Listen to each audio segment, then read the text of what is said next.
اور انسانوں میں سے وہ جو اللہ سے محبت کرتے ہیں پھر وہ اللہ والوں سے بھی محبت کرتے ہیں، کیونکہ پیغمبروں کی بھی شدید مخالفت ہوئی، جبکہ پیغمبر اللہ تعالیٰ کے محبوب بندے ہوتے ہیں۔ تو مراد اس سے یہ ہے کہ اہل ایمان جو اللہ سے محبت رکھتے ہیں، کیونکہ اللہ سے محبت کرنا ایمان کا تقاضا ہے۔ والذین آمنوا اشد حبا للہ، اور جو شخص اللہ سے محبت کرتا ہے تو پھر یہ نہیں ہو سکتا کہ اللہ تعالیٰ اس سے محبت نہ کرتا ہو، اور جو اللہ سے محبت کرتا ہے پھر وہ ایسے کام بھی کرے گا کہ جن سے اللہ تعالیٰ محبت کرتا ہے، کیونکہ جو محبت کرتا ہے اس کا دل چاہتا ہے کہ اس سے بھی محبت کی جائے، یعنی جس سے ہم محبت کرتے ہیں ہم اس سے جواباً محبت ہی چاہتے ہیں۔ تو پھر کون ایسا ہوگا جو اللہ تعالیٰ سے محبت کرے اور پھر جواباً یہ نہ چاہے کہ اللہ تعالیٰ بھی اس سے محبت کرے؟ تو پھر وہ ان کاموں میں لگ جاتا ہے جن سے اللہ تعالیٰ محبت کرتا ہے۔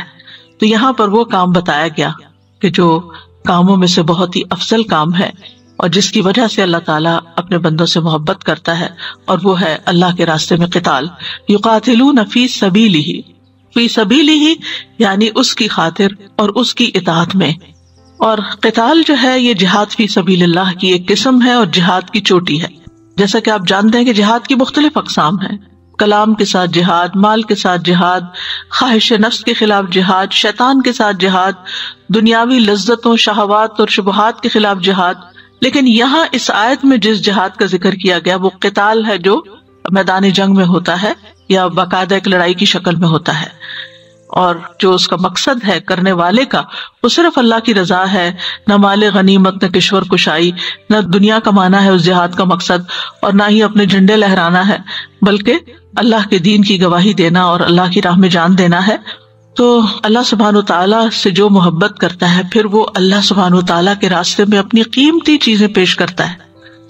لن تنالوا البر حتى تنفقوا مما تحبون، یعنی بندہ پھر اللہ کی محبت میں اپنی محبوب چیزوں کو قربان کر سکتا ہے، اپنی نیند قربان کر سکتا ہے، اپنی اولاد کو، اپنے گھر بار کو، اپنے وطن کو، اپنے آرام کو، سکون کو، صحت کو، ہر چیز کو، یعنی کوئی بھی چیز پھر اس کو اللہ سبحانہ وتعالیٰ سے زیادہ پیاری نہیں ہوتی، حتیٰ کہ اس کو اپنی جان بھی نہیں پیاری ہوتی اللہ سے بڑھ کر، اور وہ جان دینے سے بھی نہیں کتراتا۔ جان دی ہوئی اسی کی تھی، حق تو یہ کہ حق ادا نہ ہوا۔ تو ابن قیم کہتے ہیں کہ بندہ اس وقت تک ان لوگوں کے مرتبے تک نہیں پہنچ سکتا جن سے اللہ محبت کرتا ہے جب تک وہ تلوار سے جہاد سے پہلے کچھ چیزوں سے جہاد نہ کر لے۔ یعنی صرف یہ نہیں کہ انسان ایک ہی جمپ میں آخری درجے تک پہنچ جائے، بلکہ اس سے پہلے جو چیزیں ہیں ان کو بھی کرنا ضروری ہے۔ اللہ تعالیٰ کا فرمان ہے وَالَّذِينَ جَاهَدُوا فِينَا لَنَهْدِيَنَّهُمْ سُبُلَنَا وَإِنَّ اللَّهَ لَمَعَ الْمُحْسِنِينَ، جو لوگ ہماری راہ میں جہاد کرتے ہیں، جد و جہد کرتے ہیں، ہم یقیناً انہیں اپنی راہیں دکھا دیتے ہیں، اور بلا شبہ اللہ یقیناً محسنین کے ساتھ ہوتا ہے۔ آج فقہ القلوب کے آتھر سے میری بات ہو رہی تھی، ایکچولی میرے واٹس ایپ کے اوپر آٹو ریپلائی جا رہا ہے تو وہ پریشان ہوئے، اور ان کے میسیجز آتے رہتے ہیں، انہیں نئی کتابیں آتی ہیں یا نئے ان کے لیکچرز آتے ہیں تو وہ انٹیمیشن دیتے رہتے ہیں۔ تو انہوں نے کہا کہ نہ میں انگریزی سمجھتا ہوں نہ میں اردو سمجھتا ہوں، تو آپ مجھ سے کیا چاہتی ہیں مجھے بتائیں۔ تو پھر خیر اتنی میں عربی میں کمیونیکیٹ کر لیتی ہوں، تو میں نے ان کو بتایا کہ یہ کچھ وجوہات کی بنا پر مجھے یہ میسج رکھنا پڑا ہے، تو اس میں آپ پریشان نہیں ہوں۔ پھر انہوں نے پوچھا کہ آپ کا کیا حال ہے اور کیا کام ہو رہا ہے، تو فقہ القلوب کے بارے میں بھی بات ہوئی، تو اس پہ انہوں نے ایک دو جملے بڑے اچھے بتائے۔ علم والے کی چند لمحوں کی صحبت بھی جو ہوتی ہے وہ جیسے موتی جھڑ رہے ہوتے ہیں، اور جو ہیروں کی تلاش میں انسان اور یک کوئی ایسی جگہ نظر آ جائے جہاں سے مل رہے ہوں۔ تو انہوں نے دو باتیں بڑی اہم کہیں، اور ان میں سے ایک بات تو میں نے شیئر بھی کی تھی آج گروپ میں، کورونا کی میں نے تھوڑی سی ذکر کیا۔ تو کہتے ہیں کہ علماء کہتے ہیں کہ جب تیز آندیاں آتی ہیں تو وہ بادلوں کو جمع بھی کر دیتی ہیں، اور پھر اس سے بارش برستی ہے، اور متفرق گروہ جو ہوتے ہیں وہ اکٹھے ہو جاتے ہیں۔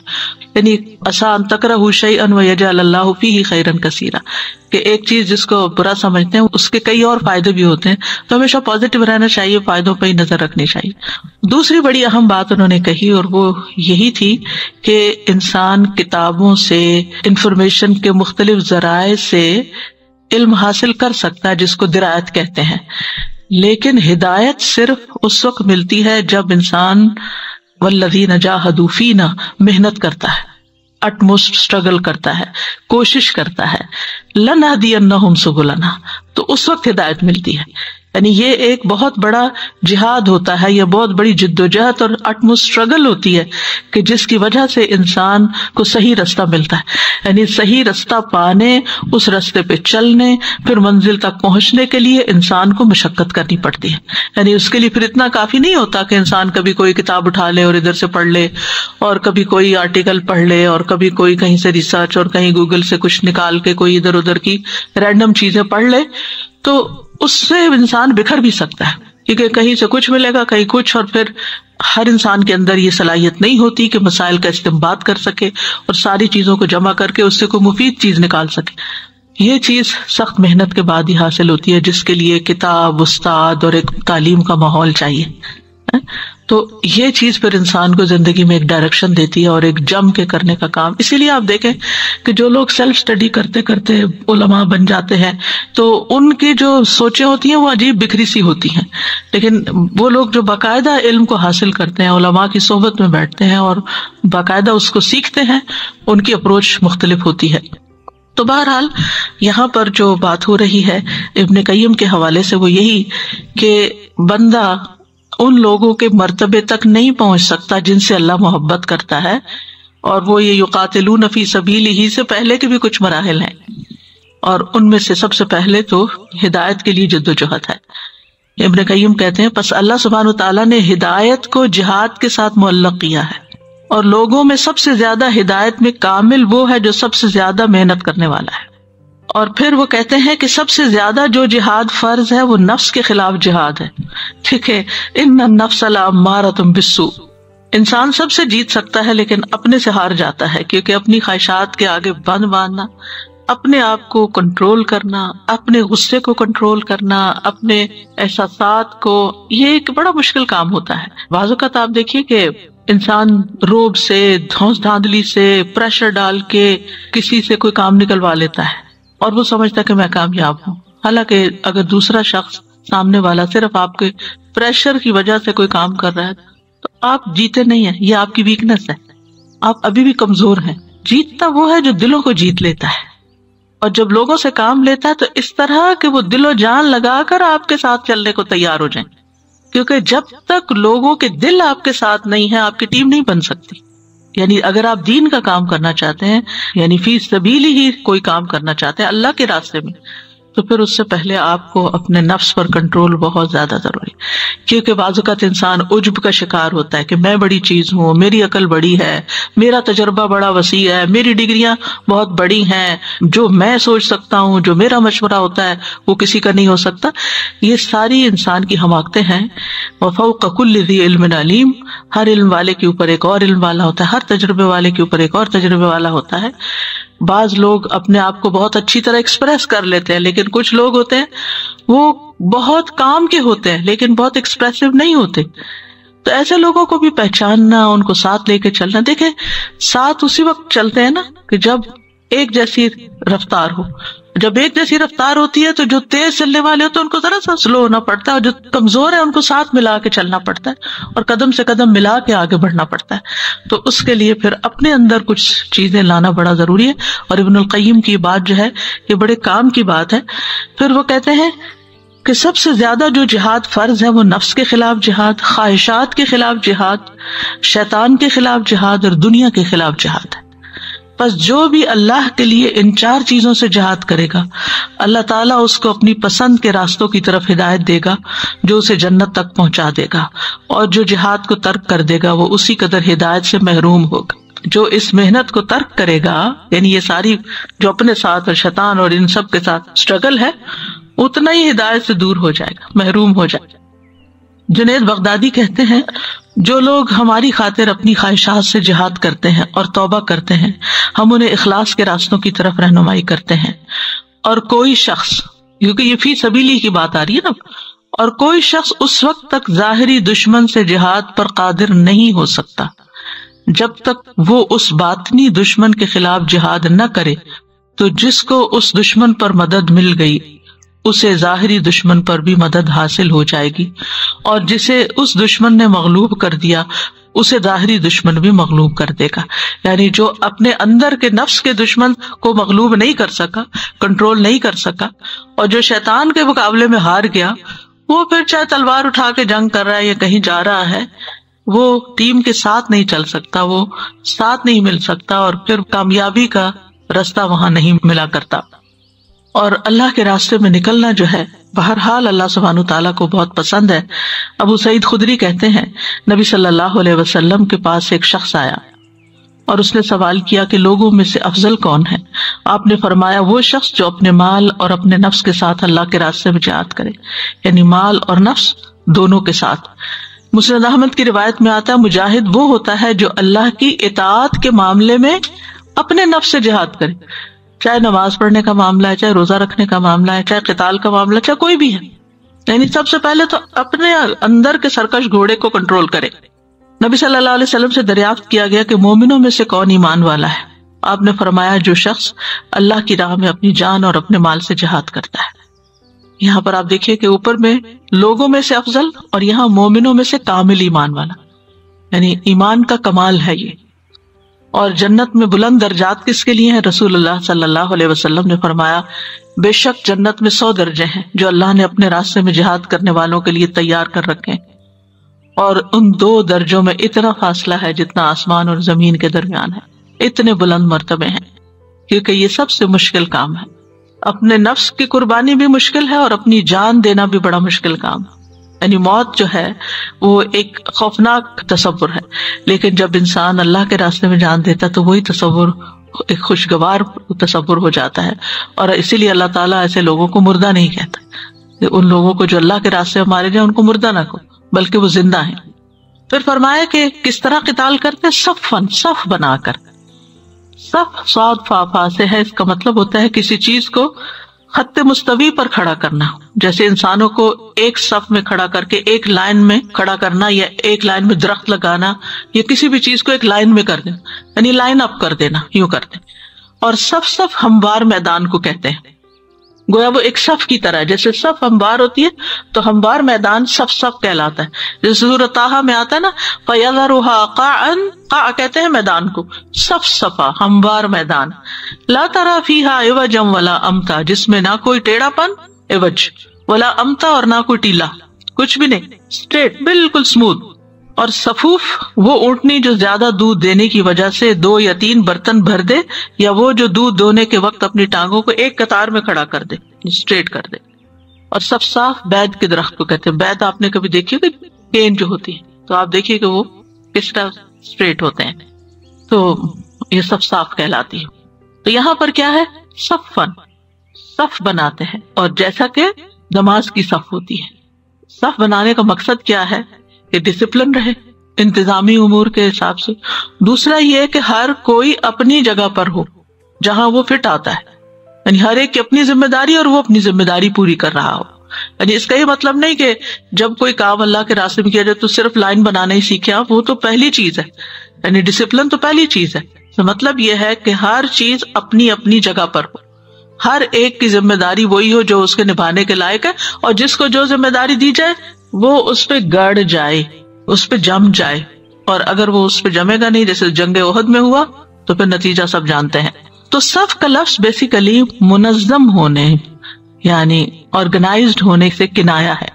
نمازیوں کی صف کے لیے بھی آتا ہے، فرشتوں کی بھی صف ہے وَإِنَّا لَنَحْنُ الصَّافُونَ. اور میدان جنگ میں جو لشکر حاضر ہوتا ہے اس کے لیے بھی صف کا لفظ آتا ہے. اور آپ نے دیکھا ہوگا کہ جو مختلف فوجیوں کی پریڈز وغیرہ ہوتی ہیں اس میں صف بندی اور ڈسپلن کس طرح اس کا مظاہرہ کیا جاتا ہے. اگر آپ دیکھیں تو پریڈ کا کیا مقصد ہے؟ لیفٹ رائٹ کرتے رہے اور پاؤں اٹھاتے رکھتے رہے، لیکن وہ پوری ایک تربیت ہوتی ہے ڈسپلن قائم کرنے کی. تو جنگ میں بھی جو مختلف اسٹریٹجیز اپنائی جاتی ہیں اور جو حرکات و سکنات ہوتی ہیں ان میں مختلف طریقے اختیار کیے جاتے ہیں، کبھی آگے بڑھا جاتا ہے، کبھی پیچھے ہٹا جاتا ہے. تو پھر یہ ہے کہ سارے ایک کمانڈر کو فالو کر رہے ہوتے ہیں اور جیسے وہ کمانڈ دے رہا ہوتا ہے اس کے مطابق وہ ایکشن لے رہے ہوتے ہیں. ہر ایک اپنی اپنی مرضی نہیں شروع کر دیتا کہ میرے خیال ہے کہ یہ زیادہ بہتر ہے تو میں اس طرف نکل جاؤں. اور پھر مثال کس سے دی گئی؟ کأنہم بنیان مرصوص. صف بھی کیسی؟ جیسے سیسا پلائی ہوئی دیوار ہو. بنیان کا لفظ جو ہے یہ بنائی اپنی بنا سے ہے، مراد ہے بنائی ہوئی عمارت، اور یہاں مراد دیوار ہے. اسی لیے دیوار سے ترجمہ کیا جاتا ہے. پیچھے ہم بنیان کا لفظ پڑھ چکے ہیں. تو بنیان عمارت کے لیے بیسیکلی استعمال ہوتا ہے جس کو بنایا جاتا ہے, تعمیر کیا جاتا ہے. لیکن یہاں مراد کیا ہے؟ دیوار. اور آپ جانتے ہیں کہ دیوار کی جب تک ہر اینٹ اپنی اپنی جگہ نہ ہو اور آپس میں جڑی ہوئی نہ ہو تو دیوار قائم نہیں رہتی, وہ دیوار گر جائے گی. اور جس کی بنیادیں بھی مضبوط ہو, اگر کسی بنیاد پہ دیوار نہ اٹھائی جائے, اسٹریٹ زمین کے اوپر دیوار اٹھا دی جائے تو وہ دیوار بھی قائم نہیں رہتی. تو بنیان مرصوص یعنی ایسی دیوار جس کو نہ اکھاڑا جا سکے اور نہ ہی اس کے اندر کوئی رکھنا ہو کہ کوئی اور چیز اس کے اندر گھس سکے یا اس کو کوئی توڑ سکے یا اس کو ٹیڑھا کر سکے. یعنی ایسی سخت سے نبٹنا آسان نہیں ہوتا. اسی لیے سورۃ انفال میں آتا ہے کہ جو شخص منظم فوج کشی کی صورت میں صف سے اپنی جگہ چھوڑ کے بھاگ نکلتا ہے, یعنی میدان جنگ چھوڑ کے بھاگتا ہے, یعنی اپنی جگہ چھوڑ دی, اس نے بھاگنے لگ گیا, تو اللہ کے غضب کے ساتھ لوٹتا ہے اور اس کا ٹھکانہ جہنم. کبیرہ گناہوں میں سے اس کو شمار کیا گیا. فقد باء بغضب من اللہ ومأواہ جہنم وبئس المصیر. تو وہ اللہ کا غضب لے کر لوٹا اور اس کا ٹھکانہ جہنم ہے اور وہ بہت ہی برا ٹھکانہ ہے. تو بنیان مرصوص کا لفظ بھی آیا ہے. مرصوص کا لفظ جو ہے رس سے ہے, را صاد صاد رس. رس کہتے ہیں دو چیزوں کو باہم ملا کے جوڑ دینا. رساس بیسیکلی سیسا کو کہتے ہیں, لیڈ. کأنہم بنیان مرصوص, جیسا وہ سیسا پلائی ہوئی دیوار ہو. آپ نے سنا ہوگا حرم کے امام کہتے تراسو, یعنی صفیں درست کرو, تراسو فی الصلاۃ, یعنی اپنی صفیں جو ہیں وہ بالکل ساتھ جڑ جاؤ. اور عربی میں ترسیس المرأہ کہتے ہیں اپنے نقاب کو جب وہ فکس کرتی ہے, یعنی وہ کوئی چیز آگے پیچھے ہلتی جلتی نہیں, جیسے آج کل آپ اپنے ماسک فکس کرتے ہیں. تو پتھروں اور اینٹوں سے بنی ہوئی دیوار جو ہوتی ہے, یعنی صرف اینٹیں نہیں بلکہ جہاں کہیں رکھنا ہو, پہلے زمانے میں سیمنٹ اور اس طرح کی چیزیں تو عام نہیں تھی, تو مختلف طریقے اختیار کیے جاتے تھے عمارت کو مضبوط کرنے کے یا دیوار مضبوط کرنے کے. جیسے ذوالقرنین نے کی تھی, لوہے کی چادریں اور پھر اس کے اوپر پگھلا ہوا تانبا ڈیلا تھا. تو ایسے ہی جو مضبوط قلعے بنائے جاتے یا ایسی دیواریں بنائی جاتی جن کو خاص طور پر مضبوط کیا جاتا, تو پہلے زمانے میں ان کے اوپر دیوار چن کے پھر اس کے اوپر سیسا انڈیل دیا جاتا, جس سے اس کے سارے رختے بھر جاتے اور وہ بالکل ایک ہو جاتی جیسے سیمنٹڈ دیوار ہوتی ہے. ابن عباس کہتے ہیں کہ پتھر کو پتھر پہ رکھا جاتا ہے, پھر ان کو چھوٹے پتھروں کے ساتھ مضبوط کیا جاتا ہے. آپ نے بھی دیکھا ہوگا کہ یہ اینٹیں بنانے کا رواج تو اب آیا نا, پہلے تو پتھروں پہ پتھر رکھے جاتے تھے, لیکن پتھر سارے برابر کے نہیں کٹتے تھے عام طور پر. تو جب ان کے درمیان کو رکھنا آتا تو چھوٹے پتھر سے ان رخنوں کو پر کر دیا جاتا اور اس طرح وہ دیواریں خوب مضبوط ہو جاتی. مراد اس سے یہی ہے کہ ایک دوسرے کے ساتھ پیوست عمارت, یعنی ایسی عمارت جو ایک دوسرے کے ساتھ جڑی ہوئی ہو, اس میں کوئی سوراخ نہ ہو, کوئی روشن دان نہ ہو, کوئی دراڑ نہ ہو, کوئی کمزوری نہ ہو. یعنی ایسی عمارت جو گویا کہ سیمنٹ سے بنی ہوئی ہے اور اوپر پلستر بھی کر دیا گیا ہے اور اوپر پینٹ بھی کر دیا گیا ہے, بالکل ہموار ہے, جہاں بعض اوقات کیل بھی نہیں ٹھوکا جا سکتا, اس کے لیے بھی آپ کو ڈرل کرنا پڑتا ہے. تو مثال کا مطلب کیا ہے؟ اس کا مطلب یہ ہے کہ اہل ایمان جب اللہ کے راستے میں نکلتے ہیں اور خصوصاً قتال کے لیے نکلتے ہیں تو وہ منظم شکل میں نکلتے ہیں, ایک دوسرے کو تقویت دینے والے ہوتے ہیں, ایک دوسرے کے ساتھ موافقت کرنے والے ہوتے ہیں اور ثابت قدمی اختیار کرتے ہیں. کیونکہ جیسے مضبوط دیوار جمی ہوئی ہوتی ہے نا, اس کو گرایا نہیں جا سکتا, تو اہل ایمان بھی پوری ثابت قدمی اختیار کرتے ہیں. جس طرح عمارت میں کوئی اختلاف نہیں ہوتا, اسی طرح اللہ کے حکم میں وہ آپس میں اختلاف نہیں کرتے, یعنی اللہ کا حکم آتا ہے اور اس کے اوپر چل پڑتے ہیں, اطاعت کرتے ہیں. اور ایسی دیوار بننے کے لیے کچھ ضروری صفات بھی چاہیے ہوتی ہیں. نمبر 1 یہ کہ عقیدہ اور مقصد میں کامل اتفاق, کہ کیوں کر رہے ہیں کوئی کام. اب یہاں پر آپ دیکھیے کہ کوئی بھی آپ ٹیم ورک کرتے ہیں کسی بھی پروجیکٹ کے لیے, اپنی روزمرہ زندگی پہ آ جائیے, ٹھیک ہے نا, خاندانی زندگی سے شروع کر لیتے ہیں. ایک گھر ہے, مثلا بعض اوقات یہ ہوتا ہے کہ گھر کے سارے افراد اپنی اپنی جگہ بڑے اچھے ہوتے ہیں, لیکن ان میں آپس میں کوئی کمیونیکیشن, ایک ڈرائی سا ماحول ہوتا ہے. شاید آپ نے دیکھا ہی ہو کئی ایسے گھرانے فیملیز یا ان کو آپس میں صرف شکایت ہوتی ہے, سبھی بڑے متقی پرہیزگار ہیں, نمازی ہیں, صدقہ خیرات کرنے والے ہیں, حج عمرے کرنے والے ہیں, اللہ کے راستے میں دینے والے, سب کچھ ہے, سارے ہی کر رہے ہیں, مگر آپس میں بکھرے ہوئے, کٹھے نہیں. اس گھر کے اندر خوشی نہیں ہوتی, اس کے اندر محبت نہیں ہوتی, وہ مل کے کوئی بڑے کام نہیں کر سکتے. جب اتفاق نہیں ہوتا تو پھر آپ اسٹرینتھ نہیں بنتے. جب اسٹرینتھ نہیں بنتے تو پھر آپ بڑا کام نہیں کر سکتے. چھوٹے چھوٹے کام تو آپ کر لیں گے. اکیلا انسان جتنی اس کی اہمیت ہوتی ہے، چھوٹی چھوٹی ٹولیاں، لیکن بڑا کام کرنے کے لیے بڑی طاقت چاہیے ہوتی ہے. اور اس کے لیے نہایت ضروری ہے کہ سب سے پہلی چیز سب کا ویژن ایک ہو، سب کا مقصد ایک ہو، اور عقیدہ اور مقصد کا اتفاق. یہ سب کو متحد کرتا ہے، ایک لڑی میں پروتا ہے. اور ہمارا عقیدہ کیا ہے؟ لا الہ الا اللہ.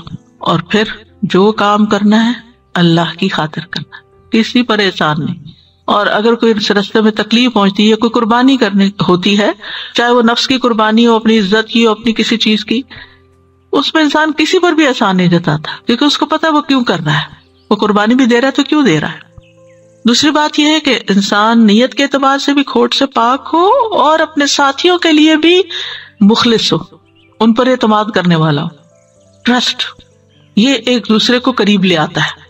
یعنی جب تک ایک دوسرے کے خلوص پر اعتماد نہ ہو کہ یہ بھی بہت مخلص انسان ہے، یہ بھی خیر چاہتا ہے، تو ورنہ کیا ہوگا اگر اس نے کوئی آپ کی مرضی کے خلاف اوپینین دے دیا اپنا، تو آپ تو بپھر جائیں گے کہ یہ کیسے ہو سکتا ہے کہ تم یہ بات کہو اور میں تو کچھ اور سوچ رہا ہوں، اور میں یہ کرنا چاہتا ہوں اور تم کچھ اور، لڑائی جھگڑا شروع ہو جائے گا.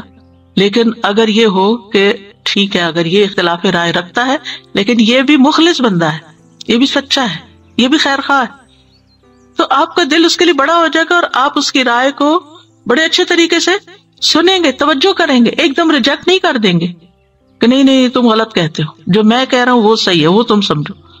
یعنی یہ جو خواہش ہوتی ہے نا کہ دوسروں کو اپنی مرضی کے مطابق کنٹرول کر کے ان کو اپنے جیسا بنانا، کہ میرے جیسے بن جائے سب، یا میری مرضی کے مطابق بن جائے، یہ بڑا خطرناک کام ہوتا ہے.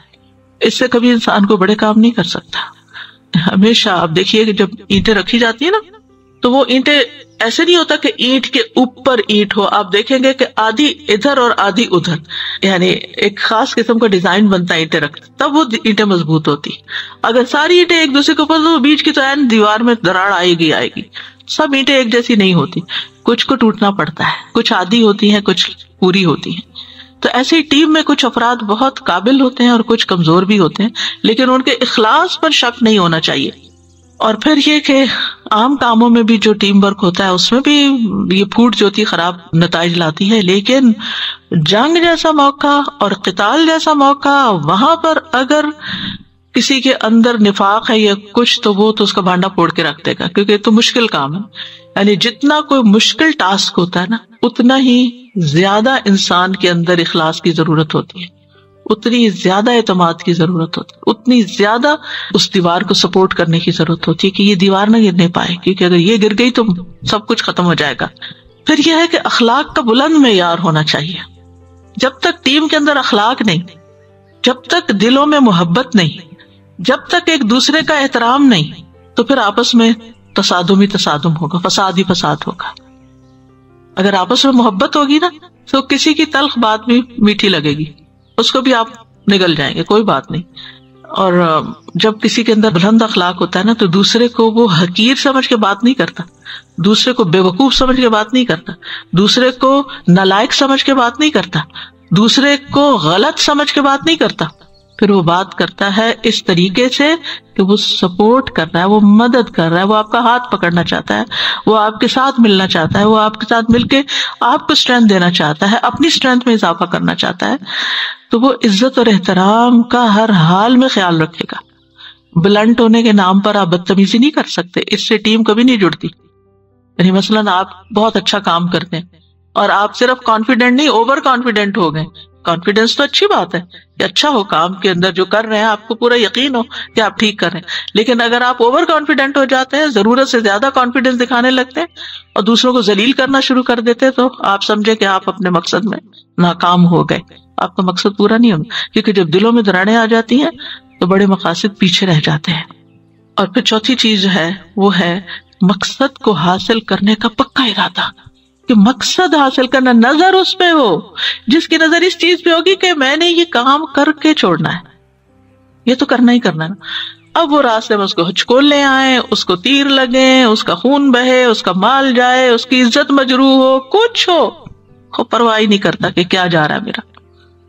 کہتے جب اللہ ہی کے راستے میں مرنا ہے تو کس پہلو پہ گر کے مروں گا تو اس سے کیا فرق پڑتا ہے؟ جب اللہ کے راستے میں سب کچھ اپنا قربان کر رہے ہیں اپنے مقصد کو پانے کے لیے، تو پھر یہ تو باتیں بہت چھوٹی اور بہت ہی حقیر ہوتی ہیں کہ اس نے مجھے یہ کہہ دیا، اور پھر وہ کسی میٹنگ سے نکل کے پھر آپس میں غیبتیں شروع کر دی، پھر اس کے بعد یہ کہ وہی بات بار بار سوچے جا رہی اس بندے نے مجھے یہ کیوں کہہ دیا تھا، سارا دن وہی پریشانی سر پہ مسلط رکھ کے اپنی ساری صلاحیت کو گنوانے والی بات ہوتی ہے۔ تو جس کی نظر اس پہ ہوتی ہے نا کہ میں نے کام نکلوانا ہے، میں نے یہ کام ٹھیک کرنا ہے، جیسے آپ دیکھیں بلی کو کبھی آپ نے شکار کرتے ہوئے دیکھا ہوگا کوئی چیز، تو کس طرح وہ اپنے آپ کو سمیٹ لیتی ہے اور چپ، یعنی اس کی وہ پوزیشن دیکھنے کی ہوتی ہے جب اس نے اٹیک کرنا ہوتا ہے چوہے پہ یا کسی چیز پہ نا، اور اس کے پاؤں کی چاپ کیسی ہوتی ہے اور اس کی نگاہ کہاں ہوتی ہے، نگاہ ادھر ادھر نہیں ہوتی، نگاہ اپنے شکار پر ہی ہوتی ہے چاہے کچھ ہو رہا ہو، اور پھر جب دیکھتی کہ اینگل صحیح ہے تو اٹیک کر دیتی اور وہ اپنے مقصد میں کامیاب ہو جاتی ہے۔ ورنہ آپ دیکھیں جنگلی جانور شکار کیسے کر سکیں اگر وہ ادھر ادھر دیکھتے رہے، کون آیا پیچھے، کون ہے ادھر، کیا وہ کیا کر رہا ہے، وہ کیا کر رہا ہے، میں کروں کہ نہ کروں، آئے کوئی مجھے نہ اٹیک کر دے، ایسی چیزوں سے پھر کام نہیں بنتا۔ تو یہاں پر اس مثال میں اللہ تعالیٰ نے ان لوگوں کی صفات بیان کی ہیں جن سے اللہ تعالیٰ محبت کرتا ہے، اور ان میں سے نمبر 1 کیا ہے کہ وہ اپنی جانیں بچانے والے نہ ہوں بلکہ جانیں لگانے والے ہوں، جان کی پرواہ نہ کرنے والے ہوں بلکہ جان و مال قربان کرنے والے ہوں، اور جو جان مال قربان کر سکتا نا وہی اللہ کے راستے میں نکل کے کامیاب ہو سکتا ہے۔ دوسرا یہ کہ فی سبیل ہی کام کرنے والے، صرف اللہ کی خاطر کام کرنے والے، جان بھی دے تو کسی پہ احسان نہ ہو، مال بھی دے تو کسی پہ احسان نہ ہو، مجھے صرف اللہ کی رضا، اللہ کی محبت چاہیے۔ جس کو تھوڑا سا مال لگا کے اللہ کی محبت مل جائے، عرش الہی کے مالک رب العرش العظیم کی محبت مل جائے، خالق کی محبت مل جائے، اس سے بڑی کیا چیز ہو سکتی؟ ہاں، لوگوں کی توجہ حاصل کرنے کے لیے ہم قربانیاں کرتے ہیں، وائی کیا ملتا ہے ہمیں؟ لوگوں کی نگاہ میں بڑا بننے کے لیے کہ اس کی محبت مل جائے، وہ مجھے چاہنے لگے، یہاں سے مجھے کچھ فائدہ حاصل ہو جائے، کچھ بھی نہیں ملتا۔ انسان آج محبت کریں گے نا، کل آپ ان کی مرضی کے خلاف کوئی کام کر دیں گے تو وہ ان کی نظروں سے گر جائیں گے، تو کیا فائدہ ہوا؟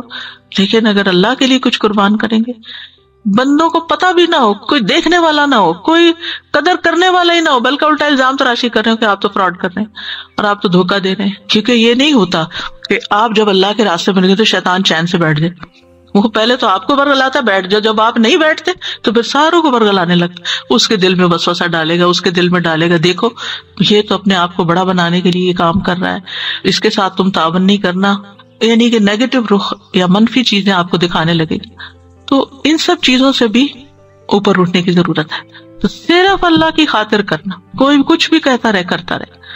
تیسری چیز یہ ہے کہ صفن، نظم اور ترتیب کے ساتھ، یہ نہیں کہ بس جذبہ آ گیا، جوش آ گیا، اللہ کے راستے میں کام کرنا، نہ آؤ دیکھا نہ تاؤ اور کود پڑے میدان میں، نہ کوئی تربیت، نہ کوئی ٹریننگ، نہ کوئی اسکل، نہ کوئی اسلحہ، نہ کوئی ٹولز، کچھ بھی نہیں۔ کیا ہے جی اللہ کے راستے میں نکلے، یہ کیا بات ہوئی؟ آپ کو معلوم ہے نا صحابہ کرام کیسے نکلا کرتے تھے، کتنی اس کی پریکٹس کرتے تھے، اپنے جانوروں کو کتنا تیار کرتے تھے اور اپنی تلواروں کو کتنا تیز کرتے تھے، اور یعنی وہ ایسے ہی نہیں نکل پڑتے تھے۔ اس معاشرے کے اندر یہ کردار ویسے بھی موجود تھا، لیکن اسلام نے آ کر اس کو اور چمکا دیا۔ چوتھی چیز ہے آپس میں یکجان ہونا۔ نمبر 1 اسٹرگل ہے، نمبر 2 اللہ کی خاطر اسٹرگل، نمبر 3 آرگنائز اسٹرگل، اور نمبر 4 آپس میں ایک یکجان، ایک جسم کی طرح، ایک دوسرے سے محبت، ایک دوسرے پر اعتماد۔ جیسے بنیان و مرصوص میں کوئی رکھنا نہیں ہوتا، ان میں بھی کسی قسم کا کوئی رکھنا نہیں پایا جاتا۔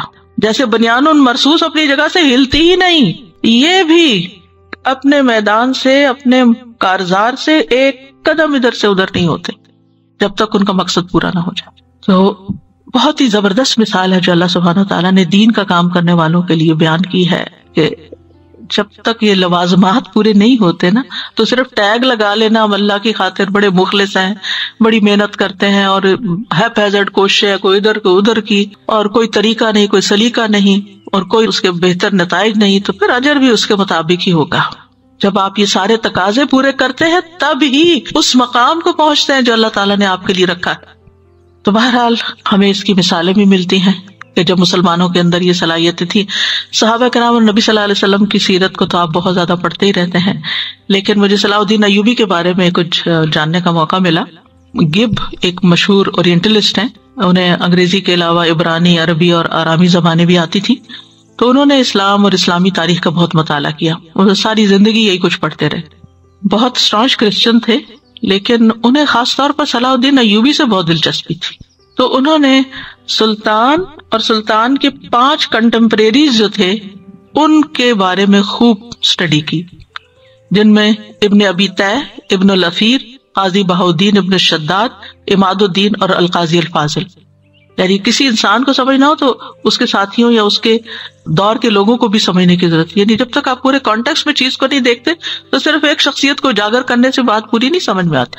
تو پروفیسر گب نے صلاح الدین ایوبی سے متعلق جتنے بھی سورسز تھے ان سب کا گہرا مطالعہ کیا، اور اس کے بعد جو نتیجہ نکالا وہ لکھتا ہے کہ اسلام کی تاریخ میں صدیوں کے بعد یہ منظر دکھائی دیا کہ ایک مسلم حکمران مسلسل 3 سال تک جنگ کے میدان میں اپنی فوجوں کے ساتھ رہ کر ایک مستعد دشمن کا مقابلہ کرتا رہا. یعنی کوئی عام دشمن نہیں تھا، بہت آرگنائزڈ طاقتور دشمن تھا. صلاح الدین ایوبی اگرچہ کوئی بہت بڑے جنگی ماہر یا کوئی خاص تجربہ کار حکمران نہیں تھے، یعنی کوئی بیک گراؤنڈ ایسا نہیں تھا، اس کے باوجود ان کی غیر معمولی کامیابی کا راز ان کی یہ صلاحیت تھی کہ وہ صلیبی حملہ آوروں کے خلاف اپنی قوم کے مختلف عناصر یعنی جو لوگ تھے اور ان کی باہم متصادم سیاسی قوتوں کو ایک محاذ پر یکجا اور متحد کر سکتے. یعنی خلاصہ کیا نکلا کہ ان کی ساری کوششیں جو تھی ان میں جو سب سے اہم چیز نظر آتی ہے وہ یہ کہ سب کو وہ ساتھ لے کے چلے تھے، اتحاد، ون ورڈ، جس کے لیے اللہ تعالیٰ نے مثال دی. اگر قرآن کو کوئی سمجھے اور اس پر عمل کرے، وہ کسی بھی دور میں ہو، کوئی بھی ہو، کامیابی اس کے لیے. اور پھر ہر شخص کی اپنی اپنی صلاحیت اور اپنے اپنے چیلنجز ہوتے ہیں. ان کے چیلنجز بہت بڑے تھے، لہٰذا اس کے مطابق اللہ نے ان کو قوت بھی دی. ایک عام سا بندہ بھی اگر اللہ کے راستے میں نکلتا ہے اور کمزور سا بھی انسان ہے، لیکن اگر ان تقاضوں کو پورا کرتا ہے تو اس کی کمزوریاں جو ہے وہ پر ہو جاتی ہیں. وہ لکھتے ہیں کہ ان کے اندر جو ذاتی صلاحیتیں تھیں، بے غرض، فیاض، کھلے دل والے، دینے والے، سادگی، تواضع، ہمبلنس، ایمانداری اتنی بڑی ہوئی تھی. یعنی یہ خاص کوالٹیز اتنی زیادہ تھیں کہ موافق اور مخالف دونوں ہی ان کا اعتراف کرنے پہ مجبور ہو گئے. ہر ایک نے ان کو مان لیا. ان کی یہی خصوصیت تھی جنہوں نے اس کو اس قابل بنایا کہ وہ مسلمانوں کی مختلف قوتوں کو ساتھ لے کر، مختلف قوتوں کو، اور یاد رکھیے جتنے مختلف طرح کے لوگ ہوتے ہیں نا ٹیم میں، اتنی ٹیم زیادہ مضبوط ہوتی ہے اگر ان کے اندر باہم اتفاق ہو. مختلف قوتوں کو ساتھ لے کر دشمن کا متحدہ مقابلہ کریں اور کامیاب ہو. یہ خلاصہ ہے ان کے گب کی بات کا. یہ studies on the civilization of Islam کتاب ہے، اس سے لیا گیا. تو اس میں کوئی شک نہیں کہ کسی بھی قوم کی، کسی بھی جماعت کی، کسی بھی گروہ کی، کسی بھی ٹیم کی، کسی بھی آرگنائزیشن کی سب سے بڑی طاقت اتحاد ہے، اور اتحاد کے ایلیمنٹس قرآن کی آیت میں بتا دیے گئے ہیں. اور اتحاد کے لیے ایک دوسرے کا اعتراف کرنا، ان کی صلاحیتوں کو پہچاننا اور اپنے دل کو کشادہ رکھنا، دوسرے کو اس کے مقام پر رکھنا. کسی کے اندر کوئی صلاحیت ہے تو اس کو اکنالج کرنا، اپنی ذات کو نمایاں کرنے کی فکر نہیں کرنا. کیونکہ جب کسی ٹیم کے اندر یہ آ جاتا ہے اس کا لیڈر یا کوئی ادنا بھی کارکن اپنے آپ کو نمایاں کرنا شروع کر دینا کہ میں یہ ہوں، میں نے یہ کیا، میں نے وہ بتایا، بس پھر آپ سمجھے کہ کام خراب ہے. تو اپنے آپ کو دوسروں کے قریب لے جانا ہوگا، ان کا اعتماد جیتنا ہوگا. مگر اکثر لوگ الٹا کام کرتے ہیں، وہ دوسروں کو اپنے قریب لانے کی کوشش کرتے، دوسروں کو اپنے طریقے پہ لانے کی کوشش کرتے، جس کے نتیجے میں وہ دراڑ کبھی ملتی ہی نہیں. تو اینٹیں جب ایک خاص طریقے سے رکھی جاتی ہیں نا، یعنی مثلا آپ آدھی اینٹ بن جائیں اور وہ دوسرا آپ کا فریق جو ساتھی ہے وہ بڑی اینٹ بن جائے، تو آدھی اور مکمل اینٹ رکھتے رکھتے رکھتے آپ دیکھیں ایسی مضبوط ٹیم بنے گی کہ جو بڑے پیمانے پر خیر جاری کرے. بعض اوقات ایسا ہوتا ہے نا، ہم اپنے گھر میں، اپنی گلی میں، اپنے علاقے میں، اپنے شہر میں، اپنے ماحول میں کام کر کے خوش ہو جاتے ہیں کہ ہم نے بڑا کمال کر دیا، لیکن ہم بڑی پکچر کو سامنے دیکھتے، بڑی ٹیم کے ساتھ نہیں ملنے کا حوصلہ رکھتے. تو ایک ہے کنویں کا مینڈک، اور ایک ہے دریا میں تیرنے والا، اور ایک ہے سمندر میں، اوشن میں جانے والا. برابر کیسے ہو سکتے؟ ویل مچھلی تو آپ کنویں کے اندر نہیں ڈال سکتے، نہ وہ دریا میں ہوتی ہے، تو گہرے سمندروں میں ہوتی ہے. تو اگر آپ نے بڑا کام کرنا ہے اور اوشنز میں اترنا ہے تو اس کے لیے پھر آپ کے اندر اسٹرینتھ بھی ہونی چاہیے، اور اس کے لیے کوشش بھی، کیونکہ دنیا آخرت کمانے کی جگہ ہے نا. تو اگر ہم نے یہاں بس جو کر رہے ہیں جتنا کا بھائی اتنا ہی میں راضی ہوں کافی ہے، مجھے نہیں اس میں پڑھنا کہ میں اب لوگوں کو سمجھاؤں اور ان کی باتیں برداشت کروں، اور میں بیٹھ کے اکیلے جائے نماز پہ اللہ اللہ کرتی ہوں، میرے لیے بس اتنی نیکی کافی ہے. ٹھیک ہے کافی ہے تو اتنا ہی سمجھتے ہیں تو ٹھیک ہے، لیکن دنیا میں دوبارہ تو نہیں آنا آپ نے کہ اتنی نیکی کر کے آپ راضی ہو جائیں اور کہیں میری جنت پکی ہو گئی. لا الہ الا اللہ پڑھنے پہ بھی جنت مل جاتی ہے، لیکن جس جنت میں آپ نے ہمیشہ رہنا ہے اس کے بلند درجوں کی تمنا کریں، اعلی الفردوس کی تمنا کریں، اور اس کے لیے بڑے پیمانے پہ کوششیں کریں جتنی اللہ نے آپ کو توفیق دی ہے اور جتنی آپ کر سکتے ہیں. اللہ نے آپ کے اندر کوئی خاص صلاحیت رکھی تو اس لیے نہیں کہ آپ سستی کے مارے اس کو ضائع کر دیں، وہ اس لیے کہ آپ اس کو مزید بڑھائیں، یعنی ایک متحرک مشین بنے. کیونکہ جو لوگ متحرک نہیں ہوتے، جن کے اندر سیلف موٹیویشن نہیں ہوتی، جو لوگ برداشت کا مادہ نہیں اپنے اندر رکھتے، وہ کبھی دوسروں کے ساتھ مل کے کام نہیں کر سکتے. اور یہ بھی یاد رکھیے کہ جب دوسروں کے ساتھ مل کے کام کرتے ہیں نا، اختلاف ضروری ہوتا ہے. یہ کبھی نہیں ہوتا کہ اختلاف نہ ہو، اور شکایت بھی ہو جاتی ہے، خواہ انفرادی طور پر کتنے ہی اچھے ہوں، لیکن شیطان وسوسے ڈال ہی دیتا ہے. تو ایسی صورت میں اس اختلاف کو اگنور کرتے ہوئے دوسرے کے لیے جھک جانا، اس کا ہاتھ پکڑ لینا، اس کو ساتھ لے چلنا، اپنے جذبات کو اپنے سینے کے اندر کہیں دفن کر دینا، ان کو ایک ٹوکری میں ڈال دینا ہے، بعد میں دیکھیں گے ان کو، ابھی تو مقصد پہ نظر ہے. تو یہ ساری چیزیں جب ہوں گی تبھی آپ زیادہ لوگوں کے ساتھ مل کے کام کر سکیں گے. اور سب سے پہلے تو پھر اپنے ہی خاندان کے اندر اور اپنے گھر کے اندر آپ دیکھیں ہر روز کوئی نہ کوئی صورتحال پیش آ جاتی ہے. کئی بچوں سے اختلاف ہو جاتا ہے چھوٹی چھوٹی چیزوں پہ، یہ پلیٹ یہاں کیوں رکھ دی، یہ فلاں چیز وہاں کیوں رکھ دی، ابھی تک نماز تم نے نہیں پڑھی، کتنی چیزیں ہوتی. لیکن وہاں پھر کیوں مل جل کے رہتے کہ وہ محبت غالب آ جاتی ہے نا. جو ہماری محبت ہوتی ہے نا، وہ ہمارے اختلاف کے اوپر چھا جاتی ہے، ہم پھر اکٹھے ہو جاتے ہیں، پھر کھانے کے میز پہ اکٹھے بیٹھ جاتے ہیں، پھر ایک دوسرے سے بات چیت شروع کرتے ہیں. ہم ایک دوسرے سے الگ رہ نہیں سکتے، یعنی ہم ناراض ہوتے بھی ہیں تو پھر ہمارے اوپر بوجھ بن جاتی ہے وہ ناراضگی، پھر ہم دل چاہتے ہیں جلدی سے نکلے اس سے باہر. تو خاندانی زندگی میں اگر محبت ہمیں جوڑ لیتی ہے، اور جن ہسبینڈ وائف کے اندر محبت ہوتی ہے ان کے بھی اختلاف ہوتے ہیں لیکن پھر وہ جڑ جاتے ہیں. تو ایسے ہی دین کے کام کے لیے جب آپ نکلیں تو محبتیں آپ کو جوڑیں گی، وہ محبت پیدا کریں. اور آپ کو معلوم ہے کتنا بڑا اجر ہے اللہ کی خاطر محبت کرنے کا. وہ بہن بھائیوں سے محبت کا یا بچوں سے محبت کا اتنا بڑا اجر نہیں ہے جتنا اللہ کی خاطر دوستوں سے محبت کا اجر ہے. عرش کے سائے تلے ہوں گے اور انبیاء شہداء ان پہ رش کر رہے ہوں گے، اور وہ نور کے ممبروں پر ہوں گے. کیا کیا خوشخبریاں ہیں. اللہ ان سے محبت کرتا ہے ایسے لوگ. وہ کس لیے کہ ان کی یہ محبت غالب آ جاتی ہے ان کے اختلافات پر، اور ایک دوسرے سے مس انڈرسٹینڈنگ کے باوجود بھی وہ جھک جاتے ہیں اور اپنی محبت کا ہاتھ آگے بڑھاتے ہیں اور گلے لگا لیتے ہیں اور اختلافات کو بھول جاتے ہیں. آپ نے دیکھا ہوگا کہ جاپانی قوم کے کام کرنے کا جو طریقہ ہے، یعنی ایک چیز جو کسی اور ملک میں کئی مہینوں میں بنتی ہے وہ چند ہفتوں میں بنا لیتے ہیں، یعنی جو سالوں میں بنتی ہے وہ مہینوں میں بنا لیتے ہیں. اسی طرح چائنیز کو آپ دیکھیں، یعنی دنیاوی ترقی کے اعتبار سے بھی ان قوموں کے اگر مزاج کو آپ پڑھیں، میں نے ایک دفعہ چائنیز پہ خاص طور پر کچھ چیزیں پڑھی تھی، تو جو کامن فیکٹر نظر آتا ہے وہ ہے گروپ ہارمنی، آپس میں ایک دوسرے کو ساتھ لے کے چلنے کا اور مل جل کے کام کرنے کا جو ہے، یعنی یہ ان کا ایک ڈسٹنکٹیو فیچر ہے یا ان کی قوم کا ایک شعار ہے، جس کی وجہ سے ان کے کام کے اندر جو ہے وہ بہت ہی خوبصورتی بھی آتی ہے. اور دنیا میں ایک چھوٹے چھوٹے، جاپان تو دیکھنے میں بہت چھوٹی جگہ ہے نا، لیکن بحیثیت قوم ایک بہت بڑی قوم بن گئی ہے، اور وہ ان کے آپس کے اتحاد کی وجہ سے.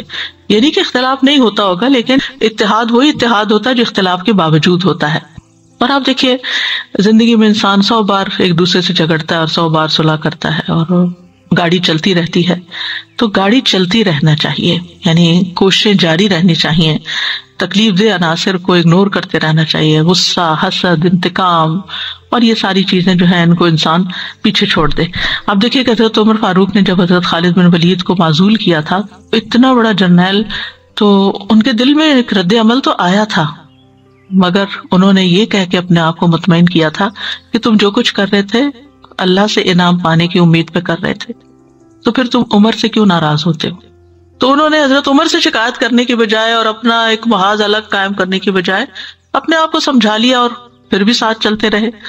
تو آپ دیکھیے کہ اتحاد اسی وقت ٹوٹتا ہے جب ہم دوسروں کے مقابلے میں اپنے آپ کو زیادہ اہمیت دیتے ہیں، یا اپنے گریوینسز کے اوپر کنٹرول نہیں کر پاتے، یا دوسرے لوگوں کو دیکھ کے کہ وہ آگے بڑھ رہے ہیں ہمارے اندر حسد پیدا ہو جاتا ہے. تو ہر چیز کی ایک قیمت ہوتی ہے نا، اس اتحاد کی بھی ایک قیمت ہے، اور اس کو قائم کرنے کے لیے اپنے آپ سے لڑنے کی ضرورت ہوتی ہے، اپنے آپ کو سمجھانے کی ضرورت ہوتی ہے. دوسروں کی غلطیوں کو ہم بہت ہائی لائٹ کر سکتے ہیں لیکن اس کا نتیجہ کچھ بھی نہیں نکلتا، وہ بندہ اور دور ہوتا جاتا ہے. لیکن پھر انسان واپس مقصد پہ آ جائے، پھر انسان اپنے آپ کو تھوڑا جھکا لے اور پھر آگے بڑھ جائے. ہمیں اصل میں ایک دوسرے کو سمجھنے کی بڑی ضرورت ہوتی ہے. ہر شخص کے اندر کچھ اسٹرینتھس ہوتی ہے، کچھ ویکنیسز ہوتی ہے. اگر ہمیں سمجھ آ جائے، جو مائیں اپنے بچوں کی کمزوریاں سمجھ جاتی ہیں کہ اس کو میں نے یہ کہا تو اس کا ریئیکشن یہ ہوگا، تو اس کی بجائے یہ روٹ لینے کے بجائے مجھے یہ لینا ہے کیونکہ مجھے کام نکلوانا ہے، اس کو پڑھانا ہے، اس سے ہوم ورک کروانا ہے، اس سے یہ ٹارگٹ میٹ کروانا ہے. تو پھر وہ یہ نہیں کہ صرف بلیم کرتی رہے، تم یہ بھی نہیں کرتے، تم دیر سے اٹھتے ہو، تم چلے جاتے ہو، تم کھیلتے ہو. یہ باتیں بیکار ہیں، ان باتوں سے کچھ حاصل نہیں ہونا. ریورس لگانا پڑے گا کہ یار کہ وہ سیکھنا پڑے گا کون سی ایسی چیز ہے کہ جس سے اس کو آگے بڑھایا جائے، نہ کہ صرف بلیم کیا جائے. تو ہم اہل ایمان کا رشتہ تو ویسے بھی ہر مومن کا رشتہ دوسرے مومن سے ایک بنیان کی طرح، جیسے حدیث میں آتا ہے نا، المؤمن للمؤمن کالبنیان یشد بعضہ بعضا ثم شبک بین اصابعہ. ایک مومن دوسرے مومن کے لیے اس عمارت کی طرح جس کا ایک حصہ دوسرے کو مضبوط کرتا ہے. پھر آپ نے اپنے دونوں ہاتھوں کی انگلیوں کو ایک دوسرے میں داخل کر دیا. تو اہل ایمان جو ہیں وہ ایک دوسرے کو کمپلیٹ کرتے ہیں، یہ کہنا چاہیے ایک دوسرے کو کمپلیمنٹ کرتے ہیں، ایک دوسرے کی کمزوریوں کو دور کرنے کا باعث بنتے ہیں، ایک دوسرے کو اسٹرینتھن کرتے ہیں، جیسے ہر اینٹ دوسری اینٹ کو مضبوط کرتی ہے. اور دوسرا یہ کہ آرگنائزیشن اور پھر ڈسپلن اور صف بندی اور ہر چیز کو اس کی جگہ پہ رکھنا اور مختلف لوگوں کے جو رولز ہیں ان کو ڈیفائن کرنا اور ان کو بھی ان رولز کا پتہ ہونا اور پھر ان کو اپنی جگہ پر قائم رہنا، اس کو فالو اپ کرنا، یہ سارا کچھ بہت ضروری ہے. اب دیکھیے فرشتوں کے بارے میں بھی آتا ہے کہ انا لنحن الصافون والصافات صفا، فرشتوں کی صفت بیان کی گئی. اور پھر یہ کہ جنگوں میں وہ جب شریک ہوئے مسلمانوں کے ساتھ، جیسے غزوہ بدر میں، تو حدیث میں آتا ہے، حضرت علی کہتے ہیں کہ مجھے اور ابو بکر رضی اللہ عنہ کو غزوہ بدر کے موقع پہ بتایا گیا کہ آپ میں سے ایک کے ساتھ جبریل، دوسرے کے ساتھ میکائیل اور اسرافیل بھی ایک عظیم فرشتہ ہیں جو جنگ میں شامل ہوتے ہیں یا جو صف میں شامل ہوتے ہیں. وہ بھی صفوں میں آتے ہیں، صف میں شریک ہوتے ہیں، یعنی کہ انہوں نے وہ اپنا کوئی الگ گروپ بنا لیا. قیامت کے دن بھی لوگ صفوں میں آئیں گے. اہل جنت کی 120 صفیں ہوں گی جن میں سے 80 صفیں امت محمد صلی اللہ علیہ وسلم کی ہوں. پھر اسی طرح یہ ہے کہ رسول اللہ صلی اللہ علیہ وسلم نے فرمایا تم میں سے کسی کا جہاد کی صف میں کھڑے ہونا 60 سال کی نماز سے بہتر ہے، یعنی اپنی جگہ پر قائم رہنا. اور سب سے افضل شہید وہ ہے کہ جو پہلی صف میں دشمن کا مقابلہ کرتا ہو، پیچھے کو متوجہ نہیں ہوتا یہاں تک کہ شہید ہو جائے. یعنی یہ نہیں کہ ابو کو اس کے اوپر بار آنے لگا تو بھگدڑ مچا دے یا بھاگ نکلے. یہی وہ لوگ ہیں جو جنت کے اعلیٰ بالوں خانوں میں ہوں گے، ان پر ان کا رب مسکرائے گا. اور یقیناً جب رب کسی پہ ہنس دیتا ہے تو اس کا کوئی حساب نہیں ہوتا. پھر اسی طرح نبی صلی اللہ علیہ وسلم نماز کے لیے 5 نمازیں جماعت کے ساتھ مردوں کے لیے 5 دفعہ صف بندی، تیر کی طرح آپ ان کو سیدھا کرتے تھے. اور نماز کی خوبصورتی کا انحصار بھی، نماز کا حسن جو ہے وہ صفوں پر ہے. اور پھر یہ کہ صف ملانے کے لیے جو قدم اٹھایا جاتا ہے، حدیث میں آتا ہے رسول اللہ صلی اللہ علیہ وسلم نے فرمایا اس قدم سے زیادہ کسی قدم پر اجر نہیں جو صف کے شگاف کو پر کرنے کے لیے اٹھایا جاتا ہے. سبحان اللہ، جو صف کا شگاف پر کرنے کے لیے اٹھایا جاتا ہے. جو صف ملاتا ہے اللہ اس کو ملاتا ہے، اس کو جوڑتا ہے، اور جو صف توڑتا ہے اللہ اس کو توڑ دیتا ہے. دلوں کی درستگی بھی صف کی درستگی پر منحصر ہے. نبی صلی اللہ علیہ وسلم نے فرمایا آگے پیچھے نہ ہو، یعنی نماز میں، ورنہ تمہارے دل بھی جڑے نہ رہیں گے. یعنی اگر کام یا عبادت کرتے ہوئے تمہارے اندر ڈسپلن نہیں تو پھر باقی زندگی میں یہ ڈسپلن قائم نہیں ہو سکتا. اور میں شیطان کو دیکھتا ہوں کہ خالی جگہوں میں سے تمہاری صفوں میں گھس آتا ہے. پھر آپ دیکھیں سورۃ النور کا اگر آپ مطالعہ کریں تو جو بارش برستی ہے اس کے لیے بادلوں کا اکٹھا ہونا بڑا ضروری ہوتا ہے. سورۃ نور کی 43 آیت میں الم تر ان اللہ یزجی سحابا ثم یؤلف بینہ، تو بادل کیسے ہوتے ہیں؟ نرم ہوتے ہیں. ہو ہلکا یا آرام ہے تو بریشم کی طرح نرم، تو وہ نرم ہوتے ہیں اور ایک دوسرے کے اندر ضم ہو جاتے ہیں، اکٹھے ہو جاتے ہیں. تو اس سے یہ پتہ چلتا ہے کہ نرمی بہت ضروری ہے، اتحاد کے لیے نرمی بھی بہت ضروری ہے. پھر اسی طرح یہ کہ یہ بھی یاد رکھنا چاہیے کہ ٹیم میں ہر فرد ایک جیسا نہیں ہوتا. سورۃ النور کی آیت نمبر 45 میں آتا ہے اللہ نے ہر چلنے والے جاندار کو ایک قسم کے پانی سے پیدا کیا، کوئی پیٹ پہ چلتا ہے، کوئی 2 پاؤں پہ، کوئی 4 پہ، یعنی ہر ایک کی چال مختلف ہوتی ہے۔ لہٰذا اس بات کی رعایت رکھنی چاہیے کہ ہم ہر ایک سے ایک طرح کی ایکسپیکٹیشن نہ رکھیں۔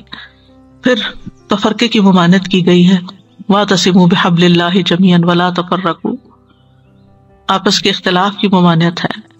نبی صلی اللہ علیہ وسلم نے جب حضرت معاذ اور ابو موسیٰ کو یمن بھیجا، فرمایا لوگوں کے لیے آسانی پیدا کرنا، انہیں سختیوں میں مبتلا نہ کرنا، خوش رکھنا، نفرت نہ دلانا، اور تم دونوں آپس میں اتفاق رکھنا، جو لیڈرز ہیں، اختلاف پیدا نہ کرنا۔ پھر جماعت سے جڑے رہنے کا حکم دیا گیا کہ تفرقے سے بچے، فرمایا جماعت رحمت ہے اور فرقہ بندی عذاب ہے، جماعت پر اللہ کا ہاتھ ہے، سنن نسائی کی روایت میں آتا ہے۔ اچھے نتائج حاصل کرنے کے لیے اجتماعیت کی بڑی ضرورت ہوتی ہے۔